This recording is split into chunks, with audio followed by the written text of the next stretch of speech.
When Goblin Slayer first hit the anime scene, it quickly caught the attention with its dark themes, intense action, and no-hold-barred approach to the fantasy genre. And while it didn't revolutionize anime, it clearly left an impression. And now fast forward to 2024, and the franchise has expanded into the world of video games, with Goblin Slayer Another Adventure Nightmare Feast. And this original story serves as a tactical RPG, SRPG experience, with a healthy mix of visual novel storytelling, and from the very first moment you step into the game, it's clear that it leans heavily on its storytelling. If you're familiar with the Goblin Slayer universe, you'll feel right at home here. However, if you're not, this game does a solid job of introducing you into its world. You'll step into the shoes of a young woman taking over her late father's role as the head of the local adventure guild. The plot involves building up the guild, recruiting a rag team of adventurers, and tackling missions until, of course, you thrust into a much larger plot that ties everything together. The game's story isn't groundbreaking, but it does provide enough intrigue to keep you invested. The narrative is paced with significant portions of exposition, particularly early on, and this might be a hurdle for those not immediately hooked on the premise.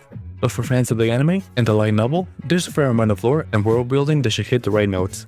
The game explores deeper facets of the Goblin Slayer universe, giving you more context and nuance to the familiar events and characters. It's not just a rehash of the anime, it's an expansion.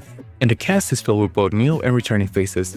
And the voice acting, though entirely in Japanese, is top-notch. The characters are given their own moments to shine, with unique personalities and motivations that make them stand out. However, this game tends to overemphasize dialogue, with some sections dragging on longer than necessary. The frequent burst of text-heavy sequences can be tedious, especially when you just want to get back into the action. This is where the visual novel aspect sometimes undermines the pacing of the game. That said, this game does well in delivering a cohesive, engaging story for those who are willing to invest in its slower build-up. And at its core, the game is a tactical RPG. If you've played other games like this Gaia or Fire Emblem, you'll feel right at home here. The game uses an isometric grid, where you can control a party of adventurers, each one having their own strengths and weaknesses of course, and the mechanics are relatively straightforward and make the game accessible to newcomers of the genre, but there's enough depth here for more experienced players to keep engaged. You are tasked with carefully positioning your character on the battlefield, using the terrain to your advantage and balancing attack, magic, and item usage. And one unique aspect is the ability to set traps and lure enemies into it. It's a satisfying mechanic, but executing it requires careful planning and patience, particularly on more complex maps. The combat itself is a test of strategy. You'll need to be careful considering your position to avoid being overwhelmed. Enemies are often much stronger than your characters, especially early on in the game, so preparing the tactics are key. And the difficulty here can be punishing, particularly if you make a mistake. Losing a single character due to poor positioning can be a huge setback, and in early stages where you have limited resources and abilities, the game can feel particularly challenging. The balance of the game is tricky. While it offers a good challenge, the constant threat of failure can sometimes feel overwhelming.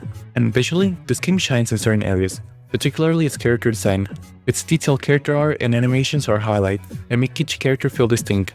However, the overall presentation is a bit of a mixed bag. The combat environments are decent, but they often feel repetitive. And while the character portraits are fine, they can use more variety. And its music complements the game well, as it maintains a mood that fits the tone of the story. There are moments of tension, moments of lightheartedness, and occasionally some risky themes that the fans of the source material will recognize. It's a fitting soundtrack, though it doesn't stand out as one of the best in the genre. For me, this game's a 7.5 out of 10. It's a niche game. There's no doubt about that. It caters especially to fans of tactical RPGs and the Goblin Slayer universe. And if you fall into either one of these characters, you'll definitely enjoy this game.